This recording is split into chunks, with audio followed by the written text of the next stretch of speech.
자, 데일리 베스트 뉴스를 시작합니다. 혹시 여러분 맹주성 교수라는 분 기억하십니까? 임종석 청와대 비서실장의 한양대 스승인데 맹주성 교수는 지난해 7월 자신의 페이스북을 통해 임종석 비서실장에게 보내는 첫 번째 편지를 보내 화제가 된 바 있습니다. 자, 그런데 맹주성 한양대 명예교수가 최근 임종석 군에게 보내는 두 번째 편지를 써 다시 주목을 받고 있습니다. 맹교수가 바라보는 임종석이 1년 전보다 많이 나아졌을까 아니면 더 악화되었을까? 자, 지금부터 맹교수가 임종석에게 보내는 두 번째 편지를 소개해드리도록 하겠습니다.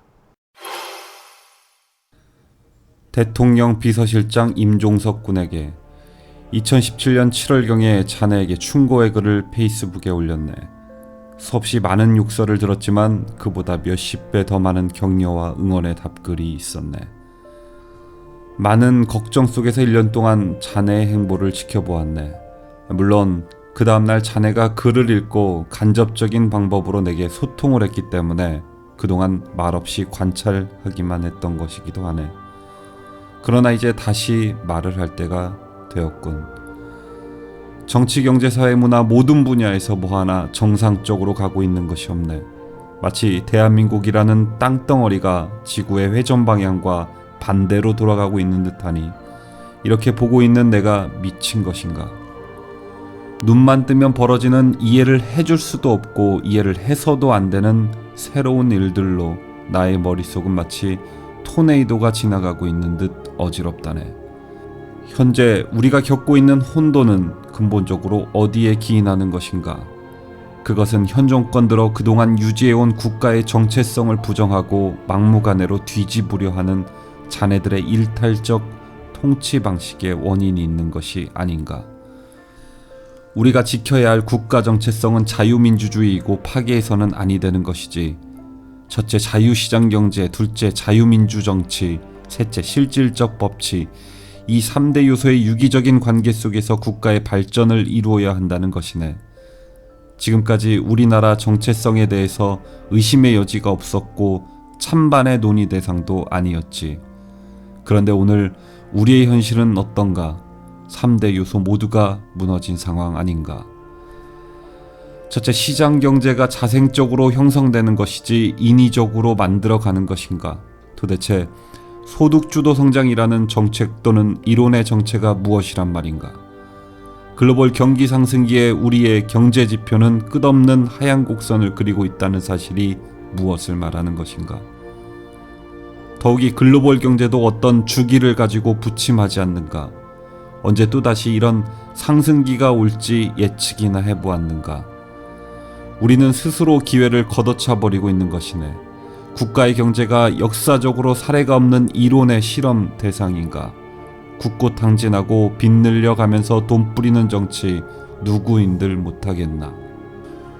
둘째, 현재 우리가 자유민주 정치 체제에 있다고 생각하나? 이 부분에 대해서는 자네는 아니라고 답하겠지. 지난번 제10차 개헌안에서 민주주의적 기본질서의 자유라는 단어를 빼버리려고 하지 않았나? 현행헌법과 개헌안 전문을 비교 검토해 보았는데 현행헌법 60여 군데가 개정되는 것이었더군. 이것이 개헌인가 재헌인가? 도대체 비서실장의 법적 권한이 어디까지인가? 회의 주재하고 장관을 질타하는 등 대통령이나 총리가 해야 할 역할을 하는 것이 아닌가? 정치를 모르는 국민의 입장에선 알 수 없는 사항이니 알려주길 바라네. 내각이 필요하지 않다는 느낌이 드는데 이런 상황에서 민주정치 운운할 수 없는 것 아닌가? 청와대의 말 한마디로 무엇이든 할 수 있다면 내각이 왜 필요한 것인가? 원자력 발전소 문제만 해도 말 한마디로 일어난 망국적 사건 아니던가? 군 무장 해제 등 안보 문제도 그렇고 국방장관이 필요하기는 한가? 1980년대 중반까지 운동권 학생들의 구호가 뭐였나?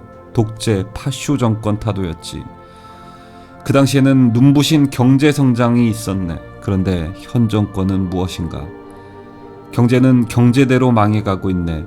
정치는 독재 그 이상이라 생각하지 않나? 당시 자네들 운동권의 주장이 정당했다면 지금 정권은 더욱 타도의 대상이 되어야 마땅한 것 아닌가. 셋째, 법치주의 이 부분은 어떤 문제부터 시작해야 할지도 모를 지경이네. 어쩔 수 없이 전 정권에서 그리고 현 정권에서 일어난 같은 맥락의 진행형 사건을 한 가지만 비교해 보겠네. 여론조작 사건. 현재 특검 중인 드루킹 여론조작 사건에 대한 생각이 무엇인가? 이 사건은 정치와 민간이 어떤 목적을 위하여 공동체적 성격을 가지고 조직적 조작을 수행한 참으로 용서받지 못할 사건이지. 여론조작이라는 같은 관점에서 전 정권에게 대선 당시 야당은 무슨 주장을 했으며 어떤 행동을 했는가? 지금도 마땅히 똑같이 처리되어야 하는 것 아닌가? 특검의 공정성과 그들의 법적인 양심에 의존할 수밖에 없는데 과연 그들의 과거 성향이 어떤 것이었나? 더욱이 탄핵 특검들의 수사에 신뢰를 갖지 못하는 상황에서 이 사건의 특검도 신뢰성에 의문부호를 달 수밖에 더 있나? 더욱이 영장 하나 제대로 집행 못하는 특검이 되어버렸네. 여론조작이란 테마가 탄핵의 사유 중 하나였다는 중차대한 사안임을 고려할 때 적당히 꼬리 자르기식 특검은 용납될 수 없는 것 아닌가. 이 와중에 사건 관련 국회의원의 자살은 또 무엇인가. 소환도 하지 않았는데 노인 어머니를 두고 자살이라니 이해할 수 있겠나. 죄악일세. 나는 현재 우리의 법치주의가 무너졌음을 가장 비통하게 보고 있는 사람이네. 대통령 탄핵은 형사소송인데 이 경우 완벽한 증거에 의한 판결이 나오기 전까지는 불구속 수사 원칙이 법적으로 명시되어 있는데도 불구하고 증거인멸, 도주 등의 이유를 들어 구속수사를 하지 않았나. 탄핵에 방아쇠를 당긴 조작된 태블릿 PC를 포함해 1년이 넘도록 차고 넘친다던 증거 하나 제시하지 못하는 사실은 죄가 없다는 것이지. 억지 탄핵에 현 정권이 두려움을 가지고 있는 것인가? 정당하고 떳떳하다면 무엇이 두려운가? 이 시점에서 1987년으로 돌아가야 되겠군. 당시 운동권에서 외치던 구호 말일세. 민주화 원년이라는 것이었지.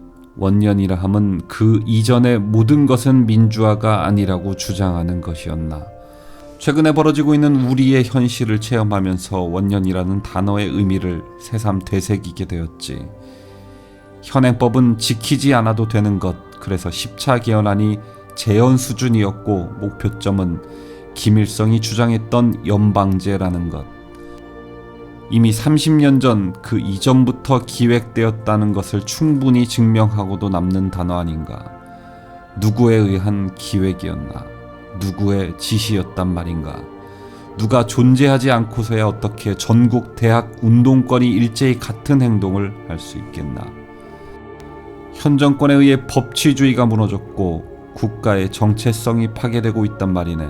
민족 자주 평화라는 수사학적인 단어들로 모든 것을 덮으려 하지 말게. 평화를 원치 않은 사람도 있겠나. 문제가 되는 것은 어떤 평화냐 하는 것이란 말일세. 막스가 평화로운 사회를 만들었나. 스탈린, 마오쩌둥이 평화스러운 사회를 이룩했나. 김일성 3대 세습이 평화스러운 사회를 만들었나. 오히려 수백만 수천만의 사람들을 굶어 죽게 하였던 역사적 사실은 무엇이란 말인가. 아무리 바빠도 조지 오웰의 1984를 읽어보게. 공산주의가 어떤 것인지, 김정은과 무력 이념의 불균형 상태에서 현 정권이 추구하는 평화가 무엇인지 국민들에게 솔직하게 말할 수 있는 용기는 없나. 뭐 그리 비밀이 많은가. 대통령이 아무도 모르게 38선을 넘어가서 김정은에게 USB를 전달하고 북으로부터 몰래 고가로 석탄 수입하는 등 많은 사안들이 끼리끼리만 알고 진행되고 있으니 분명 보안법 위반 국제사회로부터의 일탈임에도 불구하고 통치행위라고. 통치도 법 테두리 안에서 해야 마땅한 것 아닌가. 밝히고 싶지 않았던 사안의 내막이 노출되면 전 정권의 책임 전가하고 비겁하다고 생각하지 않나. 북에서 전적으로 저희들이 잘못하고 우리에게 책임 전가시키는 유치하고도 뻔뻔스럽다는 감정과 유사한 느낌을 준다는 말일세. 나는 현 정권이 추구하는 정책이 전혀 올바른 방향이 아니고 국가의 정체성 자체를 뒤집기 위한 수순을 수행하고 있다고 보네. 하루라도 빨리 진정 자유민주주의를 지향하는 정책으로 방향 전환하기를 바라네. 어쩌면 자유라는 이 두 글자를 수호하기 위해 투쟁하는 국민의 한 사람으로서의 명령일지도 모르겠네. 태극기를 든 모든 사람의 명령일 것이네. 부구라고 이런 들로 몰고 가지 말길 바라네. 또 국민들의 이성을 마비시키기 위한 꼼수 부리지 말란 말이네. 모두 정의를 위해서 자신의 희생도 불사하는 자연 발생적 무한 에너지일세. 정의를 향해 흐르는 도도한 물결이란 말일세. 이 물결이 세대와 세대를 이어갈 것이네. 이 글을 읽고 또 저급한 욕지거리나 해대는 그런 수준의 젊은이들이 없는 사회가 되기를 바라네. 사실의 토대를 둔 논리로 본인의 주장을 어필하는 그런 성숙된 사회가 되기를 바라네. 그런 반론을 기다리네.